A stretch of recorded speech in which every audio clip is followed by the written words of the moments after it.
Hello all. എല്ലാ മനുഷ്യന്മാർക്കും ജീവിതത്തിൽ അവരുടേതായിട്ടുള്ള കുറച്ച് സ്വപ്നങ്ങൾ ഉണ്ടായിരിക്കും. എങ്ങനെയെങ്കിലും ആ സ്വപ്നങ്ങളിലേക്ക് എത്തിപ്പെടണമെന്ന് കരുതിയിട്ട് എല്ലാവരും പരിശ്രമിക്കും. ചിലരൊക്കെ ആ സ്വപ്നങ്ങൾക്ക് വേണ്ടി എന്തും കാണിച്ചിട്ട് ഇറങ്ങിത്തിരിക്കും. ചിലരൊക്കെ പിന്നീടെന്ന് പറയുന്ന രീതിയിൽ അത് മാറ്റിയും വെക്കും. എന്നെ സംബന്ധിച്ചിടത്തോളം എൻ്റെ ജീവിതത്തിൽ ഞാൻ കണ്ട ഒരു സ്വപ്നമായിരുന്നു എവറസ്റ്റ് ബേസ് ക്യാമ്പ്. ലോകത്തിലെ ഏറ്റവും വലിയ കൊടുമുടിയുടെ മുന്നിലെത്തിയിട്ട്, ഹേ എവറസ്റ്റ്, നിന്നെ പോലെ തന്നെ ഈ ഭൂമിയിൽ നിന്നോളമില്ലാത്ത ഞാനും ജീവിക്കുന്നുണ്ട്. നമ്മൾ കണ്ടുമുട്ടിയിരിക്കുന്നു. വീണ്ടും കാണാം. അതുവരെ ടാറ്റ ബൈ ബൈ. ഇത് പറയണമെന്ന് ആഗ്രഹിച്ചു തുടങ്ങിയൊരു യാത്രയാണിത്. അപ്പോൾ welcome to my YouTube channel. Everest base ക്യാമ്പിലേക്കുള്ള എൻ്റെ യാത്രയുടെ വിശേഷങ്ങളിലേക്ക് എല്ലാവർക്കും സ്വാഗതം.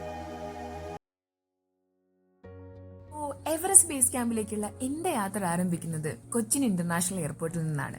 ശ്രീലങ്കൻ എയർവേസിന്റെ കാഠ്മണ്ഡുവിലേക്കുള്ള ഫ്ലൈറ്റ് വളരെ ചീപ്പ് റേറ്റിൽ തന്നെ എനിക്ക് കിട്ടിയിട്ടുണ്ടായിരുന്നു. കൊളംബോയിൽ ഒരു ചെറിയ ലേ ഓവർ ഉണ്ടായിരുന്നു. പക്ഷേ എന്നാൽ കൂടിയും 8500 രൂപയ്ക്ക് കാർഡ് ഓഫറൊക്കെ തികച്ചിട്ട് എനിക്ക് കാഠ്മണ്ഡു വരെ എത്താനുള്ള ഫ്ലൈറ്റ് കിട്ടി.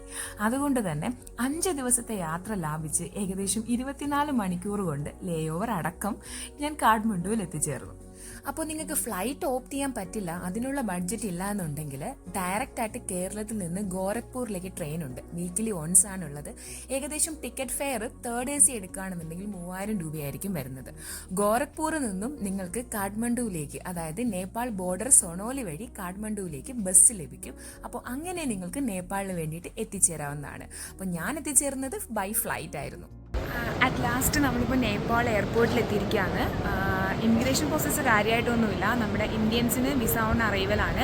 അപ്പോൾ ജസ്റ്റ് ഇമിഗ്രേഷൻ പ്രോസസ്സിൻ്റെ അടുത്ത് നമ്മുടെ പാസ്പോർട്ട് കാണിച്ചതിന് ശേഷം അവർ സീൽ ചെയ്ത് നമുക്ക് പുറത്തോട്ട് ഇറങ്ങാം. അപ്പോൾ ഇവിടെ നിന്ന് ചെയ്യാനുള്ളത് സിം എടുക്കാനുണ്ട്.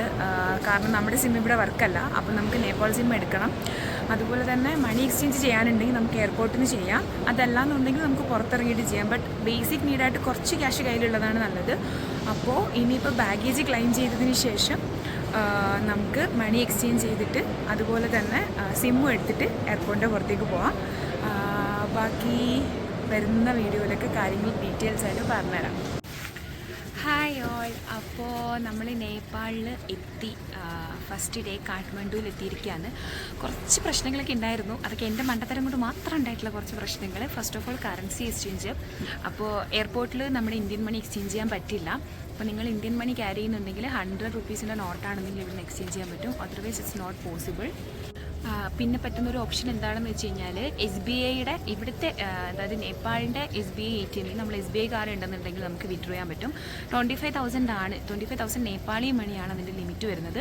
അതിന് ഏകദേശം 500 റുപ്പീസ് അതിന് ചാർജായിട്ട് പിടിക്കുകയും ചെയ്യും. പിന്നെ നമ്മൾ ഇവിടെ വന്നിട്ട് ഇന്ത്യൻ മണി നമ്മൾ അല്ലാണ്ട് എക്സ്ചേഞ്ച് ചെയ്യാൻ നോക്കുകയാണെന്നുണ്ടെങ്കിൽ that's also not possible. Because എക്സ്ചേഞ്ചിൻ്റെ റേറ്റ് ഭയങ്കര കുറവായിരിക്കും. അപ്പോൾ ആ ഒരു കാര്യം കൂടെ നിങ്ങൾ മൈൻഡിൽ വെക്കണം. അപ്പോൾ ഏറ്റവും നല്ല മാർഗ്ഗം എന്താണെന്ന് വെച്ചാൽ നാട്ടിൽ നിന്ന് എക്സ്ചേഞ്ച് ചെയ്തിട്ട് ഇങ്ങോട്ടേക്ക് പോരുക. അതല്ലാന്നുണ്ടെങ്കിൽ 100 റുപ്പീസിൻ്റെ നോട്ട് ആക്കിയിട്ട് കൊണ്ടുവരിക. ഇതൊന്നും അല്ലാന്നുണ്ടെങ്കിൽ you can do one thing. ഇവിടെ വന്നിട്ട് ലോക്കൽ മാർക്കറ്റിൽ നിന്ന് നിങ്ങൾ എക്സ്ചേഞ്ച് ചെയ്യാൻ വേണ്ടിയിട്ട് നോക്കുക. പക്ഷേ എയർപോർട്ടിൽ എത്തിക്കഴിഞ്ഞാൽ സിം എടുക്കാനൊക്കെ വേണ്ടിയിട്ടുള്ള ഒരു ബേസിക് എമൗണ്ട് നിങ്ങളുടെ കയ്യിൽ ഉണ്ടെന്നുള്ളത് നിങ്ങൾ മേക്ക് ഷുവർ ആയിരിക്കണം. അല്ലാന്നുണ്ടെങ്കിൽ ഇപ്പോൾ സിം എടുക്കാൻ പറ്റില്ല, പുറത്തേക്ക് ടാക്സിക്ക് പോകണമെന്നുണ്ടെങ്കിൽ അതും പറ്റില്ല. അല്ലെങ്കിൽ അതിന് വേണ്ടിയിട്ടുള്ളൊരു 100 റുപ്പീസിൻ്റെ കുറച്ച് നോട്ട്സ് എങ്കിലും നിങ്ങൾ കയ്യിൽ വെക്കുക. So that's a advisable tip for today. So almost all set to go for the EBC trail. അപ്പോൾ ഇന്ന് ഞാൻ കാഠ്മണ്ഡു എത്തിയിട്ടുണ്ട്. കാഠ്മണ്ഡുവിൽ ഒരു ദിവസം ഡ്രസ് ബാക്ക് ചെയ്തു. അത്യാവശ്യം വാങ്ങിക്കേണ്ട ഗിയേഴ്സ് കുറച്ച് പെയിൻറ്റിങ് ഉണ്ടായിരുന്നൊക്കെ വാങ്ങിച്ചു. നാളെയാണ് ഒഫീഷ്യലി നമ്മൾ സ്റ്റാർട്ട് ചെയ്യുന്നത് കാഠ്മണ്ഡുവിൽ. അപ്പം ഞാൻ കംപ്ലീറ്റ്ലി ബൈ റോഡാണ് പോകാൻ ഉദ്ദേശിക്കുന്നത്. Obviously because of low budget. അപ്പോൾ നാളെ നമ്മൾ ഇവിടുന്ന് നേരെ പയ്യ എന്ന് പറയുന്ന സ്ഥലത്തേക്കാണ് പോകുന്നത്. That's a last motorable way to go. നമുക്ക് വണ്ടി പോകുന്ന ലാസ്റ്റ് സ്ഥലം പയ്യ വരെയാണ്. അവിടെ നമുക്ക് ട്രെക്ക് ചെയ്യാന്നുള്ളതേ ഓപ്ഷനുള്ളൂ. അപ്പോൾ ലുക്ല വഴി ഫ്ലൈറ്റിൽ പോകുന്ന ആൾക്കാരാണെന്നുണ്ടെങ്കിൽ അവർക്ക് പൊഖാരയിൽ നിന്ന് ഫ്ലൈറ്റിൽ പോകാൻ പറ്റും. പക്ഷേ ഞാൻ ഫ്ലൈറ്റ് എടുക്കുന്നില്ല. So I'm planning to go by road only. അപ്പോൾ അതുകൊണ്ട് നാളെ കാഠ്മണ്ഡുവിൽ നിന്നിട്ട് നമ്മൾ നേരെ പയ്യയിലേക്ക് പോവും. 4:30ക്കാണ് ഇവിടുന്ന് ജീപ്പ് സർവീസ് ഉള്ളത്. അപ്പോൾ ജീപ്പിന് പേയ്മെൻറ്റ് നമ്മൾ കൊടുത്ത് ബുക്ക് ചെയ്ത് കഴിഞ്ഞ് കഴിഞ്ഞാൽ 4:30ക്ക് നമ്മൾ ഇവിടുന്ന് സ്റ്റാർട്ട് ചെയ്യും. എന്നിട്ട് നമ്മൾ ഏകദേശം രാത്രിയിൽ ഒരു 10 മണിയാകുമ്പോഴത്തേക്ക് പയ്യെ എത്തും. അപ്പോൾ യാ ലിറ്റിൽ ബിറ്റ് നെർവസ് ആൻഡ് എന്താ പറയുക ടയേർഡാണ് ഭയങ്കരമായിട്ട്. ഇന്ന് കുറച്ച് സാധനങ്ങൾ വാങ്ങിക്കാനും എല്ലാം ഒന്ന് അറേഞ്ച് ചെയ്യാനും ഒക്കെ ആയിട്ട് ഇന്ന് കുറച്ച് ഓട്ടം ഉണ്ടായിരുന്നു. ബട്ട് നെർവസിനോടൊപ്പം തന്നെ ഒരുപാട് എക്സൈറ്റഡ് ആണ്. അപ്പോൾ ബാക്കി ഇനി നാളത്തെ വിശേഷങ്ങളൊക്കെ വഴിയേ ഞാൻ പറയാം. അപ്പോൾ നാളെ 4:30 എഴുന്നേൽക്കണം. സോ അപ്പോൾ ഇനി ബാക്കി വിശേഷങ്ങളൊക്കെ നാളെ. And finally we are going for the EBC. Yes. അപ്പോൾ കാഠ്മണ്ഡിയിൽ എത്തിയ ദിവസം തമിഴ് മാർക്കറ്റിൻ്റെ അടുത്ത് പ്ലാനറ്റ് നോമഡ് എന്ന് പറഞ്ഞ ഹോസ്റ്റലിലായിരുന്നു എൻ്റെ താമസം. അവിടെ എത്തി നല്ലൊരു സൺസെറ്റൊക്കെ കണ്ടതിന് ശേഷം ഞാൻ കിടന്നുറങ്ങാൻ തീരുമാനിച്ചു. കാരണം ഏർലി മോർണിംഗ് രാവിലെ 4 മണിക്ക് എനിക്കെൻ്റെ യാത്ര തുടങ്ങണം. നമുക്ക് സ്റ്റാർട്ട് ചെയ്യാണ്. ആദ്യത്തെ ദിവസമാണ്. അപ്പോൾ ഏകദേശം ഒരു 10-14 മണിക്കൂറോളം വരുന്ന ജേണിയാണ്. നമ്മളിപ്പോൾ കാഠ്മണ്ഡുവിൽ നിന്ന് സ്റ്റാർട്ട് ചെയ്തിട്ട് പയ്യെ വരെയാണ് ജീപ്പ് പോകുന്നത്. അപ്പോൾ നമ്മൾ ഏകദേശം ഒരു രാത്രി 10 മണിയാകുമ്പോഴത്തേക്ക് നമ്മൾ പയ്യയിലേക്ക് എത്തും. സോ യാ, കാഠ്മണ്ഡുവിൽ നിന്നും പയ്യയിലേക്ക് എത്താൻ വേണ്ടിയിട്ട് സലേരി ത്രൂ ആണ് നമ്മൾ യാത്ര ചെയ്യേണ്ടത്. അതിന് വേണ്ടിയിട്ട് ബസ് സർവീസും അവൈലബിൾ ആണ്, അതുപോലെ തന്നെ ഷെയർ ടാക്സിയും അവൈലബിൾ ആണ്. കാഠ്മണ്ഡുവിൽ നിന്നും സലേരി വഴിയാണ് നമുക്ക് പയ്യയിലേക്ക് എത്താനുള്ളത്. അപ്പോൾ സലേരി വരെ കാഠ്മണ്ഡുവിൽ നിന്നും എത്തിച്ചേരാൻ വേണ്ടിയിട്ട് ബസ്സും അവൈലബിൾ ആണ്, അതുപോലെ തന്നെ ഷെയർ ടാക്സിയും അവൈലബിൾ ആണ്. അന്നത്തെ ദിവസത്തെ തിരക്കും അതുപോലെ തന്നെ വണ്ടിയുടെ അവൈലബിലിറ്റിയും അനുസരിച്ചിട്ട് ഷെയർ ടാക്സിയിൽ ഏകദേശം 2500 നേപ്പാളി ആയിരിക്കും അവർ ചാർജ് ചെയ്യുന്നത്. ചില ദിവസങ്ങളിൽ 2000 മുതൽ 2500 ഇതിനിടയിൽ നിങ്ങൾക്ക് ഷെയർ ടാക്സി ലഭിക്കുന്നതാണ്. ബസ്സാണ് ചൂസ് ചെയ്യുന്നതുണ്ടെങ്കിൽ നിങ്ങൾക്ക് ഒരു 1000-1500 നേപ്പാളിയിൽ സലേരി വരെ എത്തിച്ചേരാൻ. പക്ഷേ ബസ്സിൽ ടിക്കറ്റ് കിട്ടുന്നത് നല്ല ഹൈ സീസൺ ആണെന്നുണ്ടെങ്കിൽ ബുദ്ധിമുട്ടായിരിക്കും. ഷെയർ ടാക്സി ആയിരിക്കും കുറച്ചുകൂടെ നിങ്ങൾക്ക് ഫ്രീലി ലഭിക്കാൻ ചാൻസ് ഉള്ളത്. ആദ്യത്തെ കുറച്ചു മണിക്കൂറുകൾ ഹൈവേയിൽ കൂടിയുള്ള യാത്രയായിരുന്നെങ്കിലും അതിനുശേഷമുള്ള യാത്ര അത്യാവശ്യം ബുദ്ധിമുട്ടുള്ളതായിരുന്നു. ടാക്സി ആയതുകൊണ്ട് തന്നെ ബുദ്ധിമുട്ടുണ്ടാവില്ല എന്ന് കരുതരുത്. കാരണം ഒരു ടാക്സിയിൽ ഇവർ ഏകദേശം 9 മുതൽ 10 പേരെ ആയിരിക്കും ഇൻക്ലൂഡ് ചെയ്യിക്കുന്നത്. ഏകദേശം 10 മണിക്കൂറോളം ഉണ്ട് സലേരി വരെ എത്തിച്ചേരാൻ തന്നെ. സലേരിയിൽ നിന്നും അടുത്ത ഓഫ് റോഡ് ജീപ്പ് എടുത്തിട്ട് വേണം പയ്യയിലേക്ക് എത്താൻ വേണ്ടിയിട്ട്. അങ്ങനെയാണ് എന്നോട് പറഞ്ഞിട്ടുണ്ടായിരുന്നത്. അങ്ങനെ ഞാൻ യാത്ര ആരംഭിച്ചു.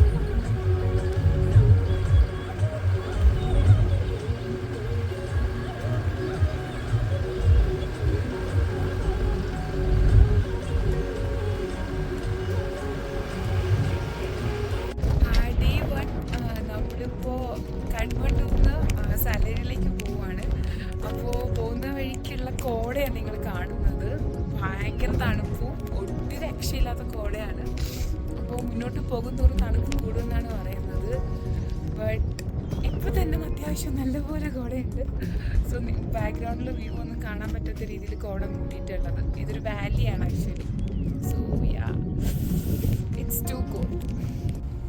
അപ്പോൾ സലേരിയിൽ എത്തിയ പാട് തന്നെ ഒരു ജീപ്പ് കിട്ടി അവിടുന്ന്. അവർ ഏകദേശം 2500 നേപ്പാളിയാണ് പറഞ്ഞത്. കാരണം എന്താ, കംപ്ലീറ്റ്ലി ഓഫ് റോഡാണ്. കിട്ടിയ പാട് ആ ജീപ്പിൽ ചാടി കയറിയിട്ട് നമ്മൾ നേരെ പയ്യയിലേക്ക് വിട്ടുപിടിച്ചു. അപ്പോൾ സലേരിയിൽ നിന്ന് തംതാട ക്രോസ് ചെയ്ത് പയ്യയിലെത്താൻ വേണ്ടിയിട്ടും ഏകദേശം 10 മണിക്കൂറോളം എടുക്കുന്നതാണ്. സോ നമ്മൾ ആക്ച്വലി സലേരിയിൽ എത്തിയപ്പോൾ തന്നെ ഏകദേശം ഒരു 5:30 ഒക്കെ ആയിട്ടുണ്ടായിരുന്നു. ആൻഡ് എന്താ പറയുക, ഡിസിഷൻ ശരിയാണോ തെറ്റാണോ അറിയത്തില്ല. ഇന്ന് തന്നെ നമ്മൾ പയ്യയിലേക്ക് മൂവ് ചെയ്യാൻ തീരുമാനിച്ചു. കാര്യം പയ്യയിലേക്ക് ഒരു ബസ്സല്ല, ഒരു ജീപ്പ് കിട്ടി. അപ്പോൾ നാളെ മൂവ് ചെയ്യാൻ നിന്ന് കഴിഞ്ഞാൽ ജീപ്പ് ഉണ്ടാവില്ല, നടക്കേണ്ടി വരും. സോ നമ്മൾ ഡയറക്റ്റായിട്ട് പയ്യയിലേക്ക് പോകാൻ വേണ്ടിയിട്ട് സലേരിയിൽ സ്റ്റാർട്ട് ചെയ്തു. ഇപ്പോൾ ഏകദേശം 7 മണിയായി. ഇനി ഒരു 5 മണിക്കൂർ എടുക്കുമെന്നാണ് പറയുന്നത്. So basically it will take around 5 hours more. So പയ്യനെ നമ്മൾ സ്റ്റേ ബാക്ക് ചെയ്തിട്ട് നെക്സ്റ്റ് ഡേ നമ്മൾ അടുത്ത ട്രെക്ക് സ്റ്റാർട്ട് ചെയ്യും, നടക്കാൻ സ്റ്റാർട്ട് ചെയ്യും. സോ ഇപ്പം നമ്മൾ ഡിന്നറിന് വേണ്ടിയിട്ട് ഒരു ഷോപ്പിൽ സ്റ്റോപ്പ് ബൈ ചെയ്തതാണ്. Okay, hey folks, hi. Actually this is day 2. നമ്മൾ ഇന്നലെ പയ്യയിൽ റീച്ച് ചെയ്യുമെന്ന് വിചാരിച്ചിട്ടുണ്ടായിരുന്നേ, പക്ഷേ മിഡ് നൈറ്റ് ആയിട്ട് എത്തിയിട്ടുണ്ടായിരുന്നില്ല. The road was really bad. അപ്പോൾ നമ്മൾ ജിബുങ് എന്ന് പറഞ്ഞൊരു സ്ഥലത്ത് വന്നിട്ട് സ്റ്റേ ബാക്ക് ചെയ്തു. ഇതായിരുന്നു നമ്മുടെ room. This was small tea house. And ഇവിടെ ഒരു ഗുണം എന്താ വെച്ച് കഴിഞ്ഞാൽ ഫുഡ് കഴിച്ച് കഴിഞ്ഞാൽ സ്റ്റേ വാസ് ഫ്രീ എന്നുള്ള രീതിയായിരുന്നു. So we stayed back here. And ഇന്ന് നമ്മൾ മൂവ് ചെയ്യാണ് ടു പയ്യ. ഇപ്പോൾ ഇവിടുന്ന് വീണ്ടും ഒരു 3 hours നമുക്ക് കാറിൽ പോകണം. കാറിലല്ല, സോറി, ജീപ്പിൽ പോകണം. Then we will reach to Paiya. അവിടെ നിന്നിട്ട് പിന്നീട് നമുക്ക് നമ്മൾ ട്രെക്ക് സ്റ്റാർട്ട് ചെയ്യണം, നടന്നു തുടങ്ങണം. സോ ഇപ്പം മണി ഏകദേശം ടൈം ഒരു 6 o'clock ആവുന്നേ ഉള്ളൂ. നമ്മൾ 6-ന് ഇവിടെ നിന്ന് ഇറങ്ങും. 5:30 നമ്മൾ എഴുന്നേറ്റു റെഡി ആയിക്കൊണ്ടിരിക്കുകയാണ്. സോ ഈ ടീ ഹൗസ് എങ്ങനെയാണെന്നുള്ളത് ഞാൻ കാണിച്ചു തരാം. How the tea house look. 2 bed ആണ് വരുന്നത്. ബാത്റൂം ഫെസിലിറ്റീസ് ഉണ്ടായിരിക്കും. ആൻഡ് നമുക്കതൊരു കോസ്റ്റ് ആയത് ജസ്റ്റ് അറൗണ്ട് ഒരു 400-500 നേപ്പാളീസ് ആണ് ഇതിൻ്റെ കോസ്റ്റ് വരുന്നത് വിത്ത് ഫുഡ്. അപ്പോൾ നിങ്ങൾ സലേരി എത്തുന്നത് ഈവനിങ് ടൈമിലാണെന്നുണ്ടെങ്കിൽ better you should stay back over there. Then സലേരിയിൽ നിന്നും പയ്യയിലേക്ക് നെക്സ്റ്റ് ഡേ തിരിക്കുന്നതായിരിക്കും നല്ലത്. നമ്മൾ രാത്രി തിരിച്ചതുകൊണ്ട് ഈ കാണുന്ന സ്ഥലത്തായിരുന്നു സ്റ്റേ ബാക്ക് ചെയ്തിട്ടുണ്ടായത്. സോ നമ്മളിപ്പോൾ ജിബുങ് എന്ന് പറഞ്ഞ സ്ഥലത്ത് നിന്ന് നമ്മൾ മൂവ് ചെയ്യാൻ പോവാന്ന് ടു പയ്യ. നമുക്ക് ഇനിയുണ്ട് ഒരു 3 hours ജേണി. ഇതാണ് നമ്മുടെ വെഹിക്കിള്. ഇതിലാണ് നമ്മൾ ഇന്നലെ ഏകദേശം ഒരു 4 മണിക്കൂർ ഓഫ് റോഡ് ചെയ്തിട്ട് വന്നിട്ടുണ്ടായിരുന്നത്. സോ താങ്ക് ഗോഡ് നമുക്ക് ഇന്നലെ നൈറ്റ് സ്റ്റേക്ക് വേണ്ടി സ്ഥലം കിട്ടിയിരുന്നു. ഭയങ്കര ടയേർഡായത് കാരണമാണ് വീഡിയോ ഒന്നും ചെയ്യാൻ പറ്റിയിരുന്നില്ല. ബിക്കോസ് ഇന്നലെ നമ്മൾ മോർണിംഗ് അറൗണ്ട് 4 മണിക്ക് ഇറങ്ങിയിട്ട് നമുക്ക് സലേരി വരെ എത്താൻ വേണ്ടി തന്നെ വൈകുന്നേരം 7 മണിയായി. സലേരിയിൽ നിന്ന് നമ്മളിപ്പോൾ നിൽക്കുന്ന സ്ഥലത്ത് എത്തിയപ്പോഴത്തേക്ക് തന്നെ ഏകദേശം 11 മണി കഴിഞ്ഞു. ചെന്നതും കിടന്നതും ഉറങ്ങിയതൊന്നും അറിഞ്ഞിട്ടില്ല. So but this place is really beautiful. You can see that valleys ഒക്കെയാണ് വരുന്നത്. സോ ഇന്ന് നമ്മളിനി വീണ്ടും പയ്യയിലേക്ക് മൂവ് ചെയ്യാണ്. So let's. മുൻ വർഷങ്ങളിൽ നമ്മുടെ വണ്ടി എത്തുന്ന സ്ഥലം സലേരി വരെയായിരുന്നു. അതിനുശേഷം തംതാട വരെ ബസ് പോകുമെന്ന് പറഞ്ഞിരുന്നു. പക്ഷേ ഇപ്പം ഏകദേശം പയ്യെ വരെ നമുക്ക് വണ്ടികൾ പോവും. ഓഫ് റോഡ് വഴിയാണ്, പക്ഷെ എന്നാലും വണ്ടികൾക്ക് അവിടെ വരെ എത്താൻ പറ്റും. സോ നമ്മളിപ്പോൾ ജസ്റ്റ് സ്റ്റാർട്ട് ചെയ്യാണ് പയ്യയിലേക്ക് മൂവ് ചെയ്യാൻ വേണ്ടിയിട്ട്. അപ്പോൾ ഓഫ് റോഡാണ്. So ya, these people are with me as well in the vehicle. This is our driver bhaiya. So ya, let's go. പയ്യയിലേക്ക് പോകുന്ന വഴി ആദ്യം കുറച്ചൊക്കെ നമ്മൾ 2-3 വില്ലേജുകളായിരുന്നു ക്രോസ് ചെയ്തിട്ടുണ്ടായിരുന്നത്. അതിനുശേഷം കുറച്ച് മുന്നോട്ട് പോയി കഴിഞ്ഞപ്പോൾ നല്ല പോലെ ഓഫ് റോഡായിരുന്നു. അത്യാവശ്യം 10-12 മണിക്കൂറോളം ഓൾറെഡി ജീപ്പിലിരുന്ന് വന്നതുകൊണ്ട് തന്നെ നടുവൊക്കെ അത്യാവശ്യം ഇളകി തുടങ്ങിയിട്ടുണ്ടായിരുന്നു. പിന്നീട് മുന്നോട്ടുള്ള യാത്ര അത്യാവശ്യം നല്ല ബുദ്ധിമുട്ടുള്ള വഴി തന്നെയാണ്. അപ്പോൾ അതുകൊണ്ട് in case if you have any problem with your back, നിങ്ങൾ ഈ റൂട്ട് ഓപ്റ്റ് ചെയ്യാതെ ലുക്ല ഫ്ലൈറ്റ് എടുക്കുന്നതായിരിക്കും കുറച്ചുകൂടെ ബഡ്ജറ്റ് ഫ്രണ്ട്ലി. നോക്കില്ല എന്നുണ്ടെങ്കിൽ ബെറ്റർ. അപ്പോൾ എൻ്റെ കയ്യിൽ അത്രയും ബഡ്ജറ്റ് ഇല്ലാത്തത് കൊണ്ടാണ് ഞാൻ സലേരി ത്രൂ നടന്ന് തന്നെ നാംചെ ബസാറിൽ എത്താൻ വേണ്ടിയിട്ട് പ്ലാൻ ചെയ്തിട്ടുണ്ടായിരുന്നത്. അപ്പോൾ പോകുന്ന വഴി ഇതേ നിങ്ങൾ ഈ കാണുന്ന പോലെ ഒരുപാട് ബ്യൂട്ടിഫുൾ ആയിട്ടുള്ള റിവർ സൈഡും അതുപോലെ തന്നെ മനോഹരമായിട്ടുള്ള കാഴ്ചകളും ഒക്കെ ഉണ്ട്. പക്ഷേ റോഡ് മാത്രം അത്യാവശ്യം നല്ല പോലെ മോശമായിരുന്നു. നിങ്ങൾ ഈ കാണുന്ന റിവറിൻ്റെ പേര് ദുദ്കോശി റിവറാണ്. നമ്മൾക്ക് പയ്യയിലേക്ക് പോകുന്ന വഴിയിൽ ഉടനീളം നമുക്ക് ഈ റിവറിൻ്റെ സൈഡ് കാണാൻ പറ്റും. ഈ ഒരു പാലം ക്രോസ് ചെയ്യുന്ന സമയത്ത് ഈ യാത്ര സ്റ്റാർട്ട് ചെയ്തപ്പോൾ ഉണ്ടായിരുന്ന ആദ്യത്തെ ബ്രിഡ്ജ് ക്രോസിംഗ് ആയിരുന്നു. And it was so beautiful over there. So yeah,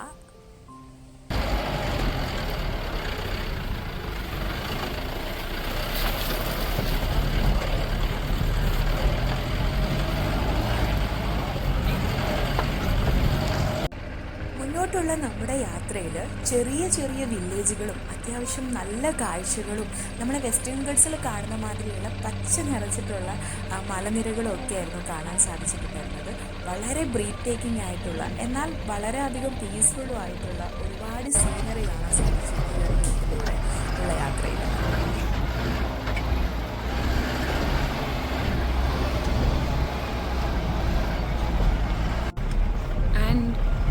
ഇതാണ് കാരിക്കോര വില്ലേജ്. നമ്മൾ കാരിക്കോര എന്ന് പറഞ്ഞ സ്ഥലത്ത് എത്തിയിരിക്കുന്നത്. ഇവിടുന്ന് വീണ്ടും അത്യാവശ്യം ഒരു 2 മണിക്കൂർ യാത്രയുണ്ട് പയ്യയിലേക്ക് എത്താൻ വേണ്ടിയിട്ട്.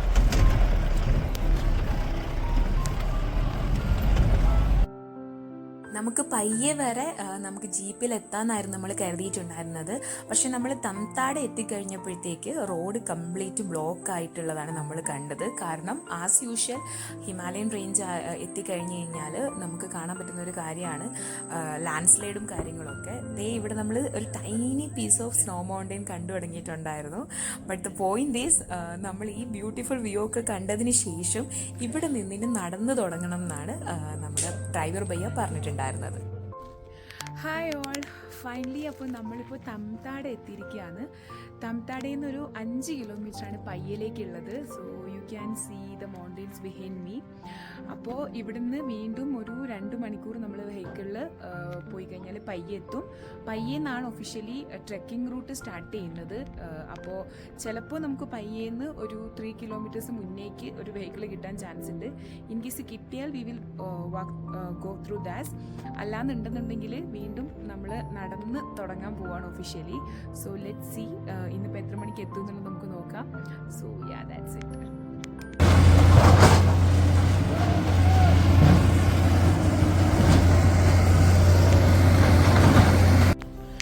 തംതാടയിൽ നിന്ന് മുന്നിലേക്കുള്ള റോഡ് ബ്ലോക്കാണ്. സോ നമ്മൾ ആദ്യം പയ്യൽ വരേക്കും വണ്ടി ഇട്ടെന്ന് വിചാരിച്ചത്. ബട്ട് ഈ റോഡ് നമുക്ക് ക്രോസ് ചെയ്യണം because the road is pretty block. Yes, so we are walking. നമുക്ക് ഈ സാധനം ക്രോസ് ചെയ്യണം guys. It's pretty difficult I think. But yeah, let's do. Even though the landscape had just happened and the road was blocked, but I was really happy just because that I am going for my dream. അപ്പോൾ ചെറിയ ചെറിയ adventurous ആയിട്ടുള്ള കാര്യങ്ങളൊക്കെ ഇടയ്ക്ക് വരുമ്പോൾ നമ്മൾ കുറച്ചും കൂടി എക്സൈറ്റഡ് ആവുമെന്ന് പറയില്ലേ. അപ്പോൾ ഈ ഒരു മൊമെൻറ്റിൽ I was feeling the same because unexpected things makes me happy. അപ്പോൾ ഇപ്പോൾ ഈ റോഡ് ഇങ്ങനെ ബ്ലോക്ക് ആയതും ഇതൊക്കെ ക്രോസ് ചെയ്ത് നടക്കുന്നതും ഒക്കെ ആ ഒരു മൊമെൻറ്റിൽ എന്നെ സംബന്ധിച്ചിടത്തോളം it was A really great kind of thing. So yeah, നമുക്ക് വഴിയിൽ നിന്ന് 1-2 ഫ്രണ്ട്സിനെ കിട്ടിയിരുന്നു. ആൻഡ് അവരും ഈ സെയിം റൂട്ടിൽ തന്നെയായിരുന്നു ട്രെക്ക് ചെയ്യാൻ പ്ലാൻ ചെയ്തിട്ടുണ്ടായിരുന്നത്. So we വിർ just walking and we were just enjoying the view, and yeah, it was a very good day for me. But still ഈ ലാൻഡ് സ്ലൈഡിൻ്റെ ചെറിയൊരു ടെൻഷൻ മനസ്സിലുണ്ടായിരുന്നു ബിക്കോസ് തിരിച്ചു വരുന്ന സമയത്ത് ഈ റോഡിൻ്റെ സിറ്റുവേഷൻ എന്തായിരിക്കുമെന്ന് അറിയില്ലായിരുന്നു. But the view was really good and we were enjoying it like anything. And കുറച്ച് മുന്നേക്ക് പോയി കഴിഞ്ഞപ്പോഴത്തേക്ക് ഞങ്ങൾക്ക് ചെറിയൊരു വണ്ടിയിൽ നിന്ന് ലിഫ്റ്റ് കിട്ടിയിട്ടുണ്ടായിരുന്നു. So we were again happy that we are getting so many experience in one way. അതിനുശേഷം നമ്മൾ പിന്നെ മുന്നേക്കുള്ള വഴിയിലേക്ക് വീണ്ടും നടക്കാൻ തുടങ്ങി. അപ്പോൾ നടക്കുന്ന സമയത്തും വളരെ ബ്യൂട്ടിഫുൾ ആയിട്ടുള്ള വ്യൂവും സീനറിയും ഒക്കെ കണ്ടുകൊണ്ടായിരുന്നു നമ്മൾ നടന്നിട്ടുണ്ടായിരുന്നത്. And enjoying it like anything. കുറച്ച് ദൂരം നടന്നു കഴിഞ്ഞപ്പോഴത്തേക്ക് അവിടുത്തെ വർക്കേഴ്സ് പോകുന്ന ഒരു വണ്ടി കിട്ടി. അപ്പം നമ്മൾ കൈ കാണിച്ചിട്ട് അതിൽ കയറിയിട്ടായിരുന്നു നമ്മൾ കുറച്ച് മുന്നേക്ക് യാത്ര ചെയ്തിട്ടുണ്ടായിരുന്നു. And it was a great experience. Okay, that's Surke. അവിടെ വരെ നമുക്ക് എത്തണം. And we are just here only. We have to move from here to all this way to there. So നമ്മളിപ്പോൾ ഇന്ന് എത്തിയിട്ടുള്ളത് ഷുർക്കയിലെത്തി. നമ്മൾ ഇവിടെ നമുക്കിനി വാക്ക് ചെയ്തിട്ട് we have to reach Phakding. So that's a plan. So ya, let's start today. Okay, so भाई इस गाँव का नाम क्या था? സുർക്കെ. तो അപ്പോൾ ഇപ്പോൾ നമ്മൾ പയ്യെന്ന് സ്റ്റാർട്ട് ചെയ്തിട്ട് സുർക്കെ വരെ എത്തിയിട്ടുണ്ട്. സുർക്കയിൽ വന്നിട്ട് നമ്മൾ ലഞ്ച് കഴിച്ചിട്ട് മൂവ് ചെയ്യാൻ വേണ്ടിയിട്ടാണ്. അപ്പോൾ രാവിലത്തോട്ട് ഒന്നും കഴിച്ചിട്ടുണ്ടായിരുന്നില്ല. റൈറ്റ് നോ ഇതാണ് ദാൽ ബാത്ത്, അത് കഴിച്ചുകൊണ്ടിരിക്കുകയാണ്. ഇവിടുന്ന് എഗെയിൻ ഒരു 5 കിലോമീറ്റേഴ്സ് മോർ ഉണ്ട് നമുക്ക് ഇന്നത്തെ നമ്മുടെ സ്റ്റേയിലേക്ക് എത്താൻ വേണ്ടിയിട്ട്, ഫക്തനിലേക്ക്. അപ്പോൾ സോയാ, let's see. Thank you. What else? Do you want to speak something? Charming. Charming. Yeah, because Hi, donkey. Okay, having dal baat. मैंने तुक्का ही बोला था लेकिन ये थोड़ा सा इधर उधर हो गया, इसलिए അപ്പോൾ നമ്മുടെ EBC ട്രയലിൽ നമ്മൾ പയ്യെ ക്രോസ് ചെയ്ത് കഴിഞ്ഞാൽ ഫുഡൊക്കെ ഭയങ്കര എക്സ്പെൻസീവ് ആയിരിക്കും. ഇപ്പോൾ തന്നെ ഞാൻ കഴിച്ച ദാൽ റൈസിന് ഏകദേശം 550 നേപ്പാളി റുപ്പീസാണ് ആയത്. അപ്പോൾ ഫുഡൊക്കെ കഴിച്ചതിന് ശേഷം നമ്മൾ നടന്നു തുടങ്ങി. ആദ്യം അത്യാവശ്യം കയറ്റമായിരുന്നു, അതിനുശേഷം അത്യാവശ്യം ഡിഫിക്കൽട്ട് എന്ന് പറയാൻ പറ്റും because it's just first day and നമ്മുടെ ബോഡി അഡാപ്റ്റ് ആയിട്ടില്ല. അതുകൊണ്ട് തന്നെ ആദ്യത്തെ ദിവസം ചെറിയ ബുദ്ധിമുട്ട് തോന്നി. അപ്പോൾ ഈ കാണുന്ന ബ്രിഡ്ജ് നമ്മുടെ ഈ എവറസ്റ്റ് ബേസ് ക്യാമ്പ് ട്രെയിലിൽ ഞാൻ വിസിറ്റ് ചെയ്യുന്ന ആദ്യത്തെ ബ്രിഡ്ജാണ്. And it was kind of a beautiful moment because ഒരുപാട് പ്രാവശ്യം നമ്മൾ പലരുടെയും സ്റ്റോറിയിലും വീഡിയോയിലൊക്കെ കണ്ടിട്ടുണ്ട് ഇങ്ങനത്തെ ബ്രിഡ്ജ്. സോ ഞങ്ങൾ ക്രോസ് ചെയ്യുന്ന സമയത്ത് ഒരുപാട് മ്യൂൾസ് ഇങ്ങനെ പാസ് ബൈ ചെയ്യുന്നുണ്ടായിരുന്നു. ആൻഡ് അതിനെയൊക്കെ വെയിറ്റ് ചെയ്തിട്ടതിന് ശേഷം പതുക്കെയാണ് മൂവ് ചെയ്തിട്ടുണ്ടായിരുന്നത്. And that was A beautiful moment actually. And I was just feeling like I M living my dream once again. So yeah, that was a really beautiful moment and enjoying every single moment. അത് പറയുമ്പോൾ തന്നെ എനിക്ക് മനസ്സിലാവും.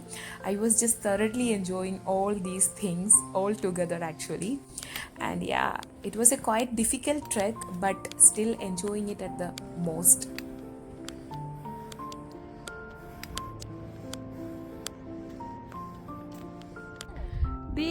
ഈ കാണുന്ന white flowers ഉണ്ടല്ലോ, അത് പൊട്ടറ്റോൻ്റെ ആണ് കേട്ടോ. കിഴങ്ങ് നട്ടേക്കാണ്. കിഴങ്ങിൻ്റെ കൃഷിയാണ് നിങ്ങൾ ഈ കാണുന്നത്. നമ്മളെ ട്രയലിൽ നടന്നുകൊണ്ടിരിക്കുമ്പോൾ കണ്ടതാണ്. ആൻഡ് പറഞ്ഞതനുസരിച്ചിട്ട് ഇത് കിഴങ്ങാണ്. I am not sure but still ya. And the trial,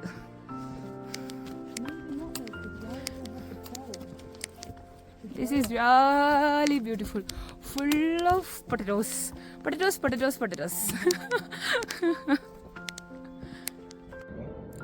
Finally we are just see the way towards EBC. നമ്മൾ ഒഫീഷ്യൽ ട്രയലിൽ എത്തിയിരിക്കുകയാണ്. ഇവിടെ നമുക്ക് ഈ കാണുന്ന വഴി നമ്മൾ ഒഫീഷ്യൽ ട്രയലിലേക്കുള്ളതാണ്. So till now we were walking through the mountains actually. അത് നമ്മൾ വില്ലേജസ് കവർ ചെയ്ത് വന്നുകൊണ്ടിരിക്കുകയായിരുന്നു. And now we are entering to the official path and it's begins from here and it's beautiful. So yeah.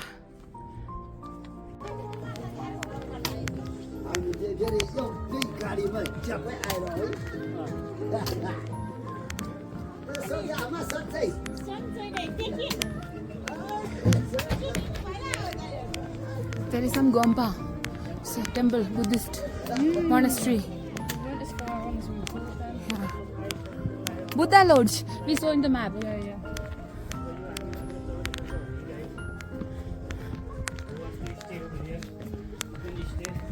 Yeah. അപ്പോൾ നമ്മൾ നടന്ന് official റൂട്ടിൽ കയറി കഴിഞ്ഞിട്ട് കണ്ട ആദ്യത്തെ ഒരു സ്മോൾ മോണസ്ട്രി കൈൻഡ് ഓഫ് ഒരു സ്ഥലമായിരുന്നു ഇത്. കംപ്ലീറ്റ് ആയിട്ട് പ്രെയർ ഫ്ലാഗ്സും അതുപോലെ പ്രെയർ വീൽസും ഒക്കെ കാണാൻ പറ്റുന്ന, ആ ബുദ്ധിസ്റ്റ് കൾച്ചറിൻ്റെ എല്ലാ കാര്യങ്ങളും കാണാൻ പറ്റുന്ന ഒരു ചെറിയ മോണസ്ട്രി. ഐ തിങ്ക് ഈ വില്ലേജിലുള്ള ആൾക്കാർ പ്രേ ചെയ്യുന്ന ഒരു സ്പോട്ടായിരുന്നു അത്.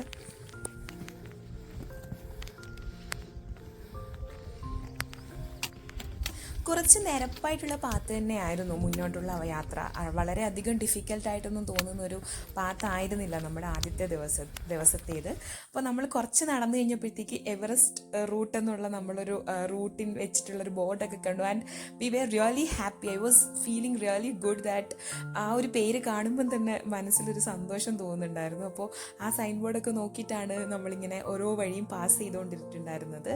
ആൻഡ് ചെറിയ കയറ്റങ്ങളും ചെറിയ ഇറക്കങ്ങളും ഒക്കെ ചേർന്നിട്ടുള്ള വഴി തന്നെയാണ്. Another bridge on the way. Second suspension bridge we saw on that particular route. അപ്പോൾ ഓരോ പ്രാവശ്യം ഈ ബ്രിഡ്ജ് കാണുമ്പോഴും ഉള്ളിൽ ഒരു കുഞ്ഞു കുട്ടീനെ പോലെയുള്ള ഒരു എക്സൈറ്റ്മെന്റ് ആയിരുന്നു തോന്നിക്കൊണ്ടിരുന്നത്. നമ്മളിപ്പോൾ എവറസ്റ്റ് ബേസ് ക്യാമ്പിലേക്കുള്ള ഫസ്റ്റ് ഡേ ട്രെക്കിങ്ങിലെ രണ്ടാമത്തെ ബ്രിഡ്ജ് ഇപ്പോൾ ക്രോസ് ചെയ്യാണ്. This long bridge and ya it's also you can see that behind me.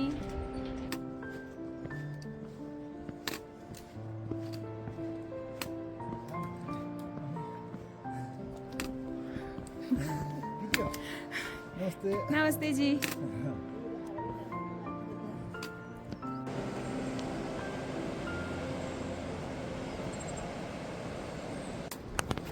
Hello.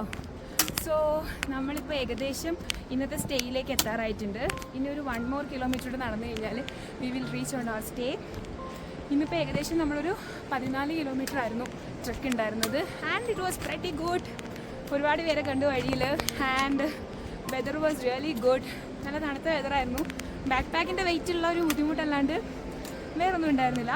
It was pretty good and I am super happy. വെറുതെ കൊണ്ടല്ല, നമ്മുടെ ഫസ്റ്റ് ഡേയിലെ ട്രെക്ക് സക്സസ്ഫുള്ളി നമ്മൾ കംപ്ലീറ്റ് ചെയ്തു all alone. And I met some friends as well. ഇവിടെ കുറച്ച് പേരെയൊക്കെ പരിചയപ്പെട്ടു, ട്രെയിനിൽ സോളോയ്ക്ക് വന്ന ആൾക്കാരൊക്കെ. So that's super good. And this is the way. ഇനി പോകാനുള്ള വഴി ഇതാണ് കേട്ടോ. This way we have to move. Hi folks. അപ്പോൾ നമ്മൾ നമ്മുടെ ട്രെക്കിംഗ് ഇന്നത്തെ കംപ്ലീറ്റ് ആയിട്ടുണ്ട്. നമ്മൾ ഭഗ്ഡിങ്ങിൽ വരെ എത്തി and the trail was really good. I enjoyed a lot. അപ്പോൾ ഇവിടെ വന്നതിന് ശേഷം ഒരു ടീ ഹൗസ് കണ്ടുപിടിച്ചിട്ട് ഇവിടെ സ്റ്റേ എടുത്തിരിക്കുന്നതാണ്. അപ്പോൾ ഇതിലൊരു ഗുണം എന്താണെന്ന് വെച്ച് കഴിഞ്ഞാൽ ഇവർ സ്റ്റേ ഫ്രീ ആയിട്ട് തരും, പക്ഷേ നമ്മളിവിടുന്ന് ഫുഡ് കഴിക്കണം എന്നുള്ളതാണ് കമ്പൽസറി ആയിട്ടുള്ളത്. അപ്പോൾ നമുക്ക് സ്റ്റേ കിട്ടി. അപ്പോൾ ഒരു 2 ഷെയറിംഗ് ആണ്. അപ്പോൾ എൻ്റെ കൂടെ ഞാൻ വഴിയിൽ നിന്ന് പരിചയപ്പെട്ടൊരു കുട്ടിയുണ്ട്. അപ്പോൾ അവിടെ ഞാനിവിടെയാണ് സ്റ്റേ ബാക്ക് ചെയ്യുന്നത്. അപ്പോൾ നാളെ early morning ഒരു 6 o'clock we should start our trail. Yeah, today was really good and this is my room for today for one day. And നടന്നു വന്നതിൻ്റെ ഒരു ക്ഷീണമൊക്കെ ഒന്ന് മാറിക്കഴിഞ്ഞപ്പോഴത്തേക്ക് ഞാൻ നേരെ നമ്മൾ സ്റ്റേ എടുത്തിരിക്കുന്നതിന് ചുറ്റുപാടൊക്കെ ഒന്ന് കാണാൻ വേണ്ടിയിട്ട് ഇറങ്ങി. അപ്പോൾ ഈ കാണുന്നത് ചെറിയൊരു മാർക്കറ്റ് ഏരിയ ആണ്. ഈ ഫഗ്ഡിങ് എന്ന് പറയുന്ന ഒരു വില്ലേജ് ആയതുകൊണ്ട് തന്നെ അവിടെ ഉള്ള ഒരു ചെറിയ മാർക്കറ്റ്. അപ്പോൾ അത്യാവശ്യം സാധനങ്ങളൊക്കെ അവൈലബിൾ ആയിട്ടുള്ള അവിടുത്തെ ആൾക്കാർ സാധനങ്ങളും വാങ്ങിക്കുകയൊക്കെ ചെയ്യുന്ന ഒരു ചെറിയ പ്ലേസ് ആണ്. ബട്ട് എല്ലാ തരത്തിലുള്ള സാധനങ്ങളും ഇവിടെ അവൈലബിൾ ആണ്. അതായിരുന്നു എന്നെ ഞെട്ടിച്ചൊരു കാര്യം. അപ്പോൾ ഈ മാർക്കറ്റിൻ്റെ കുറച്ച് വിശേഷങ്ങളൊക്കെ നിങ്ങൾ കണ്ടോളൂ കേട്ടോ. ഭഗ്ഡിങ് മാർക്കറ്റിലാണ് ഇപ്പോൾ ഉള്ളത്. അപ്പോൾ നമ്മൾ കരുതുന്ന പോലെയല്ല. നിങ്ങൾക്ക് EBCയിലെ ട്രെയിനിൽ വന്നു കഴിഞ്ഞാൽ എല്ലാ സാധനങ്ങളും അവൈലബിൾ ആണ്. ഒരുപാട് ഷോപ്സ് ഓപ്പൺ ആണ്. പക്ഷേ റേറ്റ് മാത്രം കുറച്ച് കൂടുതലാണ്. ഒരു ബോട്ടിൽ വാട്ടറിനൊക്കെ ഒരു 100 നേപ്പാളിയാണ് അവർ ഡിമാൻഡ് ചെയ്യുന്നത്. കാര്യം വേർന്നു കൊണ്ടല്ല, അവർ താഴ്ന്ന് എല്ലാ സാധനങ്ങളും ചുമന്നിട്ടാണ് ഇവിടം വരെ കൊണ്ടുവരുന്നത്. സോ അതിൻ്റെ റേറ്റാണ് ഈ പറയുന്ന മാതിരി 100 rupees ഒക്കെ വരുന്നത്. ഷോറൂമാണ്, ഷോപ്പാണ്. എല്ലാം നിങ്ങൾക്ക് എല്ലാം എന്ന് പറഞ്ഞു കഴിഞ്ഞാൽ everything you will get here. So basically it's നമ്മൾ വിചാരിക്കുന്ന അത്ര ഒരു ഓഫ് ഡെസ്റ്റിനേഷൻ അല്ല. ബട്ട് സ്റ്റിൽ ഈ പറയുന്ന മാതിരി മാക്സിമം സാധനങ്ങൾ ക്യാരി ചെയ്യുക. കാരണം ക്യാഷ് എല്ലാത്തിനും കുറച്ച് റേറ്റ് കൂടുതലാണ്. അത് മാത്രം ഒന്ന് മൈൻഡിൽ വെച്ച് കഴിഞ്ഞ് കഴിഞ്ഞാൽ ഇറ്റ്സ് എ ഗുഡ് ട്രെയിൽ. ഫഗ്ഡിങ്ങിൽ വന്നു കഴിഞ്ഞാൽ എമർജൻസി ആയിട്ട് നിങ്ങൾക്ക് എന്തെങ്കിലും വാങ്ങണം എന്നൊക്കെ ഉണ്ടെന്നുണ്ടെങ്കിൽ മാർക്കറ്റ്സ് ഓപ്പൺ ആണ്. So you will get everything here. Only you need little bit more money. അതാണ് മെയിനായിട്ട് വരുന്ന സാധനങ്ങൾ. സോ ഞാൻ ജസ്റ്റ് ഒന്ന് ഫഗ്ഡിങ് മാർക്കറ്റ് കറങ്ങാൻ വേണ്ടിയിട്ട് വന്നതാണ്. And it's beautiful. അപ്പോൾ നമ്മൾ ഫൈനലി ഇന്നിപ്പോൾ ഫഗ്ഡിങ്ങിൽ എത്തിയിരിക്കുകയാണ്.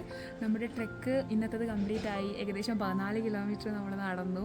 അപ്പോൾ നമ്മൾ സ്റ്റേ എടുത്ത സ്ഥലത്ത് എത്തിയിരിക്കുകയാണ്. സ്റ്റേ ഒന്ന് നേരത്തെ ബുക്ക് ചെയ്തിട്ടുണ്ടായിരുന്നില്ല. ഇവിടെ വന്നിട്ട് തപ്പിയിട്ട് കിട്ടിയതാണ്. അപ്പോൾ ഞാൻ നേരത്തെ പറഞ്ഞതുപോലെ തന്നെ ഇവിടെ നിൽക്കണം എന്നുണ്ടെന്നുണ്ടെങ്കിൽ സ്റ്റേ നമുക്ക് ഫ്രീ ആയിട്ട് കിട്ടിയിട്ടുണ്ട്.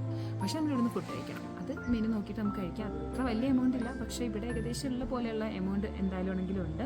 ഒരു 400 നേപ്പാളി 500 നേപ്പാളി അതായത് 400-300 രൂപയ്ക്ക് നമുക്ക് ഇവിടുന്ന് ഫുഡ് കിട്ടും. ഇനി മുകളിലേക്ക് കയറുന്നൊരു റേറ്റ് കൂടും എന്നാണ് പറയുന്നത്. സോ ഇന്നിപ്പോൾ ഫുഡൊക്കെ കഴിച്ചിട്ട് കിടന്നുറങ്ങണം.